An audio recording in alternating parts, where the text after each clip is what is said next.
Okay, all right, shalawam. First off, I want to say all praises to Yahawah, bahasham, Yahawashi, bahasham, Kodash, double honor to our apostles and the elders of GMS, and to the elect doing work in sincerity and in truth. Shalawam. This is GMS Precepts. My name is Nazar Khud.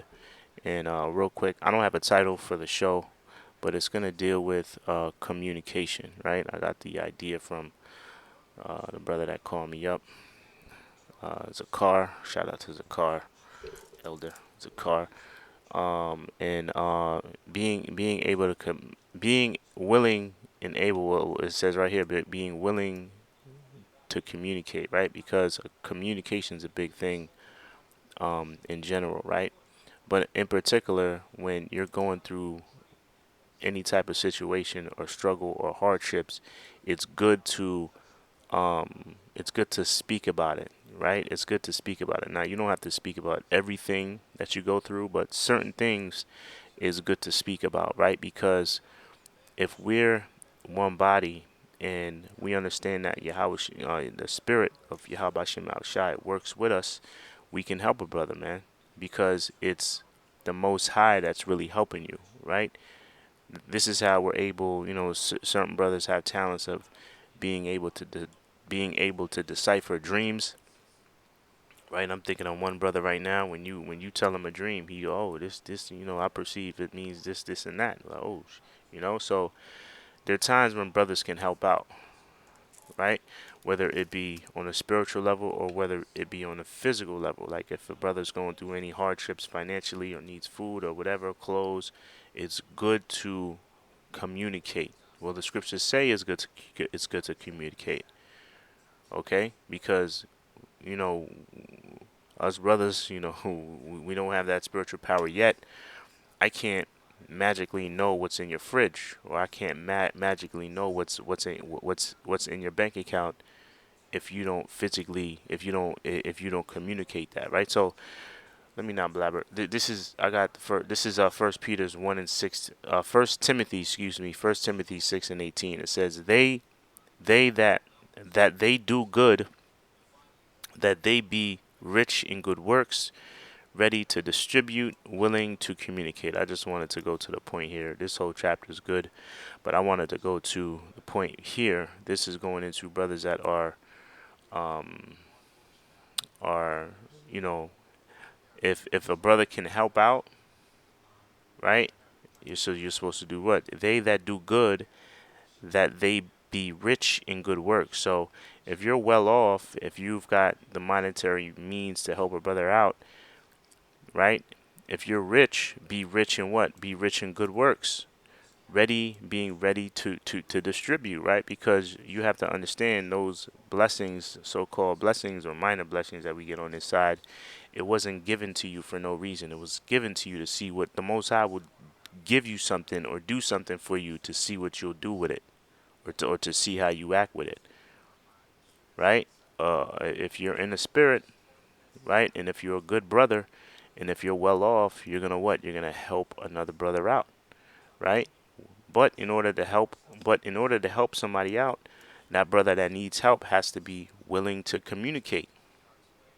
Okay, and at times that could be it could and it's understandable, right? Because we all have a certain level of pride, and it could be tough to ask for help. But what does the scripture say? The scripture says, "Ask and you shall receive." Right? Does it not? You see, First Peter's, what is this? So yeah, here we go. This is First Peter's 4 and 8, and this is a big incentive to help, right? So in reality, if I help you, you're helping me, right? First Peter's 4 and 8, and above all things, have fervent charity among yourselves, right? Amongst the brethren. And here in GMS, we have fervent charity with ourselves, right? We have fervent charity between the brother, but within the brotherhood. If a brother's in dire straits or he's in any type of situation, we have fervent charity, and this is something that I've seen and been a part of only in the truth. I haven't had this much charity within brothers in the world, within my own family, within certain members in my own family. But once I got around brother, and that's another sign of me knowing that, man, um, I'm supposed to be here, and the love I have for the brothers that I know in GMS is by no accident. It feels very familiar. You see, but it says, and above all things, have fervent charity among yourselves.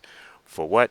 For charity shall cover the multitude of sins. Right. So this is what I mean. Where when if you ask me for help and I help you, me helping you, you're in turn helping me, and you're in turn helping me, right?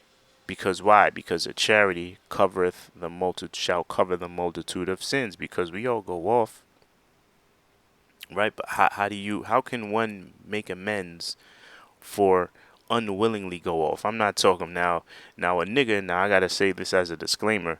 A nigga, right? Which is what niggas in Israel did back in the day. They would go off, right? Willingly go off, and then have that sacrifice ready for the priest. Cause that's a nigga. That's a sign of a nigga, man. Now another sign of a nigga is willingly go off, right?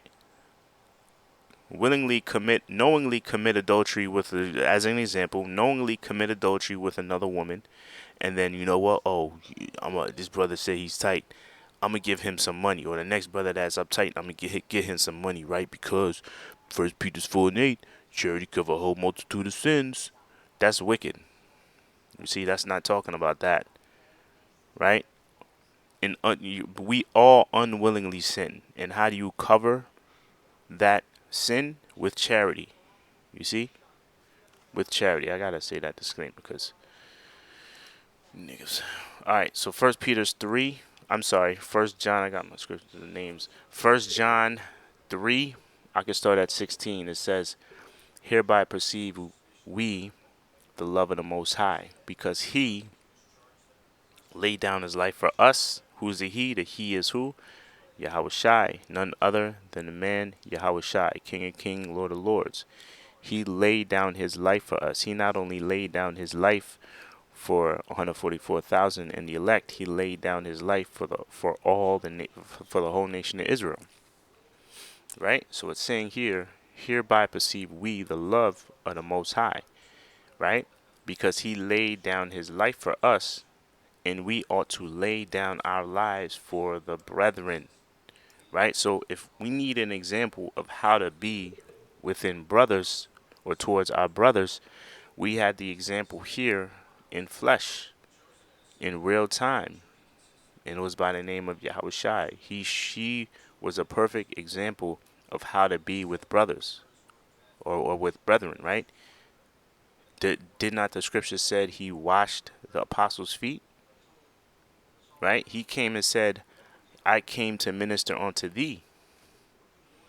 Right? He became a minister unto the 12, man. He showed a lot of love towards the 12 in particular, and we know that the 12 they represent the elect, right? And he also showed a lot of love to his followers, his believers. I'm not talking about the niggas that just came there for a meal, right?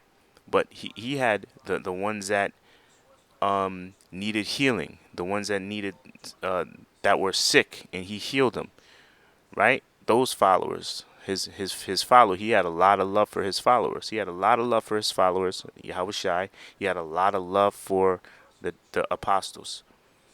So we have a perfect example of how to be with each other, right? But I say all this to say this: in order for us to help each other, one has to say that he needs help.